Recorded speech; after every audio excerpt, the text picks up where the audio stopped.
Oi pessoal, tudo bem?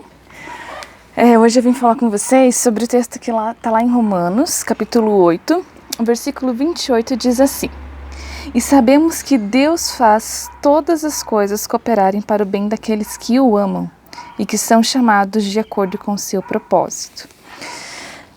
Você já teve que lidar com alguma pessoa assim difícil ou que se constituiu como se fosse um problema para você?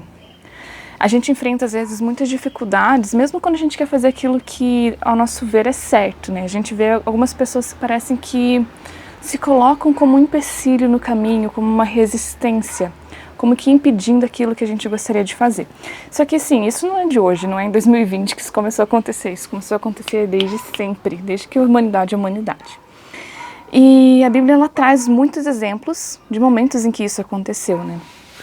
Tem um momento especial que é principalmente quando o povo de Israel, né, as histórias de Israel elas são muito ricas, né? Mas tem, por exemplo, lembra que o povo de Israel estava lá no Egito e eles eram escravos e o faraó ele baixou um decreto de que todo o povo israelita deveria matar os próprios filhos, se fossem meninos. Primeiro ele pediu para as parteiras, né, matar os bebês quando nascessem e depois, como as parteiras não fizeram isso, foi decretado que os pais jogassem as crianças no Nilo. Pensa a dor desse povo, pensa na angústia, no desespero, né? Eles já eram escravos, já eram oprimidos pelo povo egípcio e agora eles teriam que se livrar dos próprios filhos. E nesse tempo mesmo, nesse tempo de tanta diversidade, de tanta dificuldade, de tanta opressão, Deus faz nascer Moisés, justamente nesse tempo. Não antes, não depois, mas nessa fase mais difícil, nasce aquele que seria o libertador, né, do povo de Israel, aquele que seria chamado para ser libertador, né, que Deus usaria.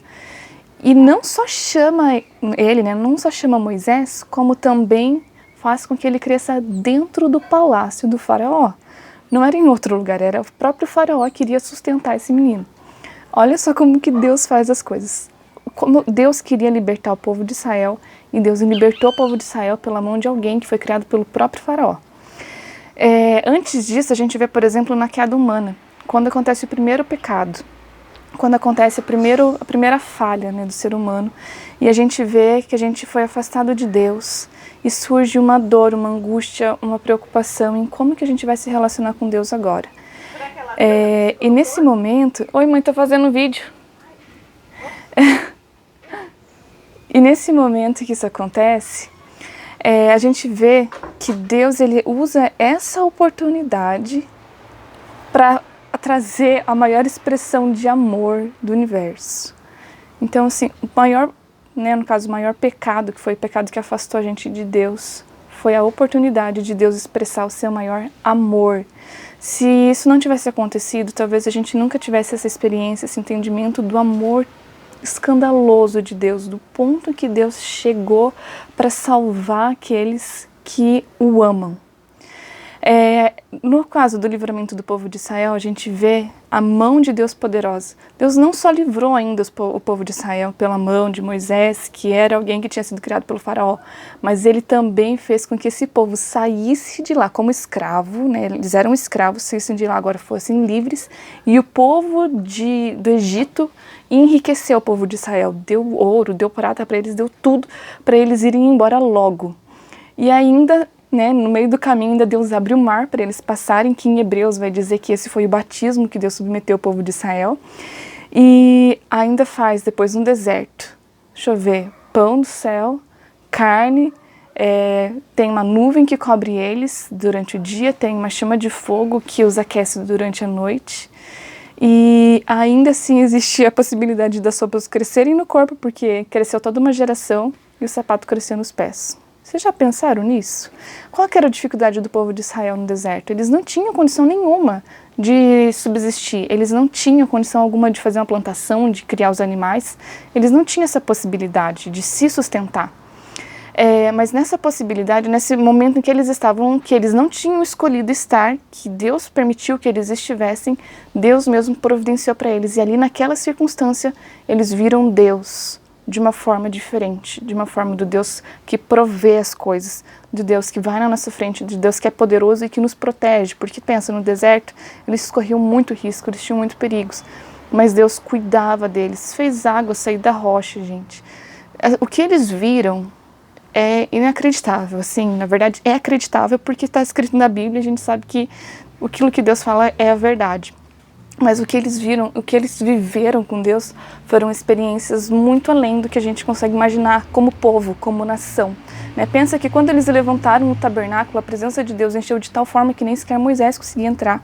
Moisés que conversava com Deus face a face.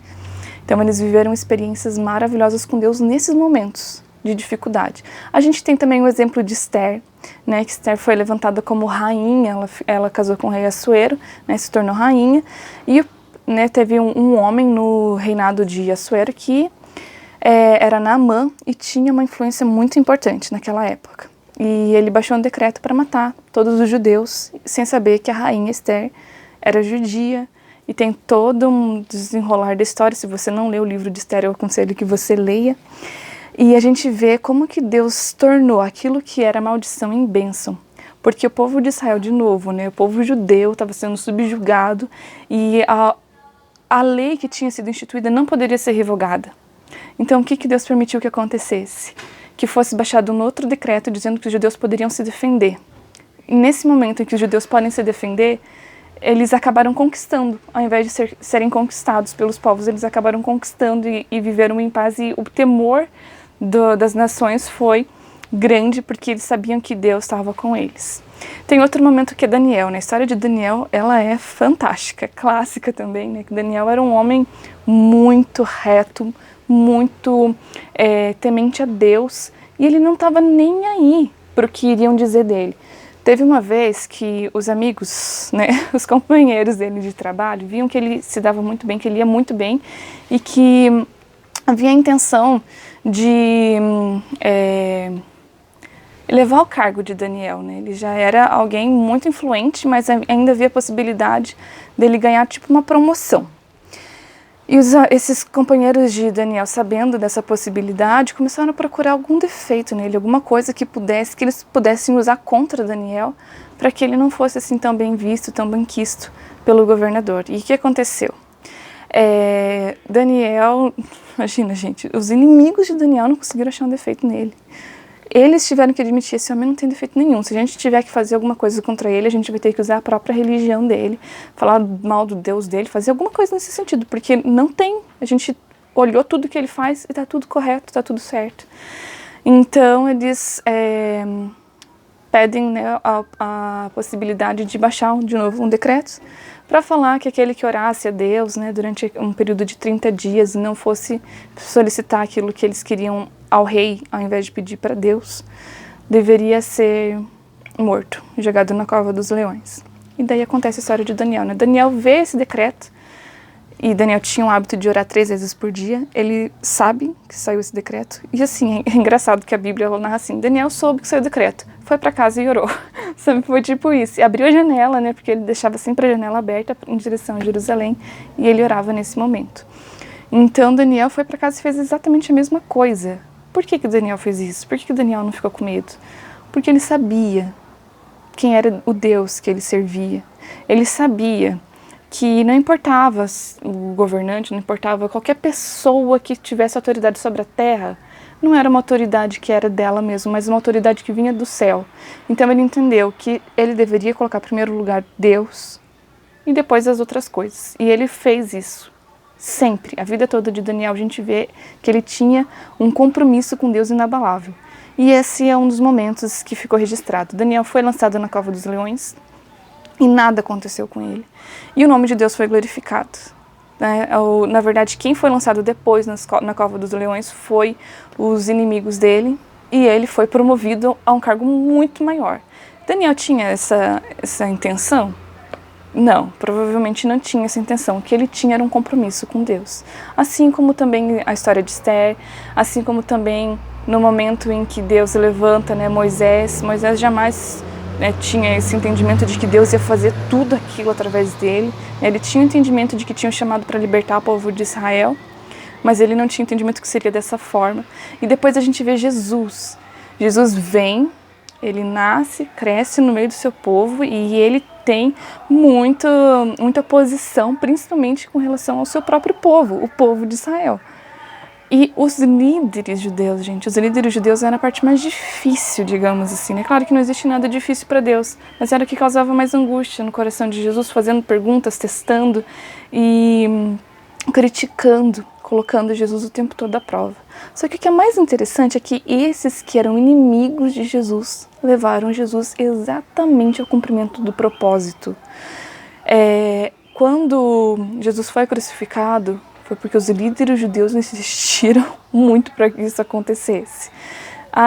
Claro que Deus estava no controle de todas as coisas e já havia premeditado que isso iria acontecer e já havia avisado Jesus. Jesus já sabia, claro, disso, né? Jesus veio ao mundo para isso, ele já sabia de todas as coisas. Mas aqueles que se opuseram a Jesus foram aqueles que cooperaram, mesmo que inconscientemente, para que Jesus cumprisse o propósito e morresse por toda a humanidade. E justamente no dia da Páscoa, na verdade, esse não era um plano dos líderes judeus, eles falaram, não vamos matar esse homem na Páscoa porque a gente vai ter muita dificuldade, mas era o plano de Deus. Vamos ter muita dificuldade com o povo, né, porque o povo vai ficar revoltado. Mas ele era o cordeiro da Páscoa, né, ele era o cordeiro pascal, como aconteceu lá na história quando os israelitas foram libertos, né, que a Páscoa significa libertação do povo. Então foi isso que Deus fez, Deus permitiu que aquilo que era aparentemente ruim cumprisse o propósito que Jesus veio viver na Terra, que foi morrer para libertar a gente de todos os pecados e depois ressuscitar. A gente vê depois também, claro, na história da igreja, gente do céu, quanta perseguição que esse povo enfrentou depois. Esses líderes judeus que se levantaram contra Jesus, essa perseguição continuou, mas como Jesus não estava mais entre nós, estava o Espírito Santo, então eles começaram a perseguir aqueles que tinham o Espírito Santo, né, a igreja. Essa perseguição foi terrível, terrível. Muitos cristãos morreram crucificados, muitos foram queimados vivos. Em Roma, os cristãos eram usados como tochas humanas no tempo de Paulo. Era uma coisa tenebrosa. Muitos eram apedrejados, outros eram presos. Tinha também a questão da arena, né, dos jogos em que eles jogavam os cristãos para serem comidos por leões, para que todo o público pudesse ver. A gente não tem noção do nível de perseguição que os cristãos viveram naquela época. Hoje ainda existe em muitos países, mas não é a realidade do Brasil, né? E nesse momento dessa coisa terrível que a gente consegue ver, né, dessa coisa maligna, dessa perseguição, a gente vê que ainda assim Deus usa isso em favor. Por quê? Porque nesse momento o povo de Israel, né, o povo judeu que era cristão, que tinha aceitado Jesus, estava só ali em Jerusalém. Depois o evangelho passa a se espalhar para os gentios, né? A primeira conversão acontece lá em Cornélio, né? Cornélio, que é o primeiro gentio que recebe o batismo com o Espírito Santo, e a sua família toda, e seus vizinhos, os amigos que estavam ali com eles no momento. Mas a partir do momento que existe muita perseguição, a igreja começa a se espalhar, as pessoas começam a ir para outros lugares. E aí começa a ter um avanço gigantesco do evangelho ao redor do mundo. E a gente vê que mesmo nessas adversidades, Deus está usando isso em favor do reino. E depois João, né, ele foi o único discípulo que não foi martirizado. E ele foi enviado para uma ilha, para ser exilado, que era a ilha de Patmos. Então ele ficou lá sozinho. E eu fiquei me perguntando, assim, pensando se não foi talvez um presente que ele ganhou. Porque nessa ilha de Patmos, quando ele estava sozinho, foi o momento em que Deus mostrou para ele o fim de todas as coisas. O livro inteiro de Apocalipse é uma visão que João teve. E é a revelação daquilo que Deus vai fazer, está fazendo já. Então a gente vê que mesmo nesse momento de solidão, de angústia de João, foi um momento que Deus preparou para que ele estivesse sozinho. Para que naquele momento ele recebesse isso de Deus. Talvez, não sei quanto tempo João passou ali em oração com Deus sozinho naquela ilha, mas eu sei que Deus revelou todas as coisas para ele, ele escreveu isso, chegou na nossa mão hoje, está aqui registrado tudo o que aconteceu, tudo que Deus revelou para João naquele momento de adversidade. Então o que eu quero dizer para vocês? que momentos de adversidade, eles são vistos por Deus de forma diferente do que a gente costuma ver. Na nossa ótica é um problema, a gente precisa resolver. Deus vê de outra forma, os pensamentos dele são muito mais altos. Deus vê algo que na nossa visão seria um problema como geralmente uma oportunidade, uma forma de revelar uma característica dele. A gente vê, por exemplo, no problema do povo de Israel ser pressionado, ser oprimido, terrivelmente oprimido, Deus viu uma forma de mostrar o seu poder em meio às nações. No momento em que a gente é separado de Deus pelo pecado, Deus vê uma forma de revelar o seu amor por nós.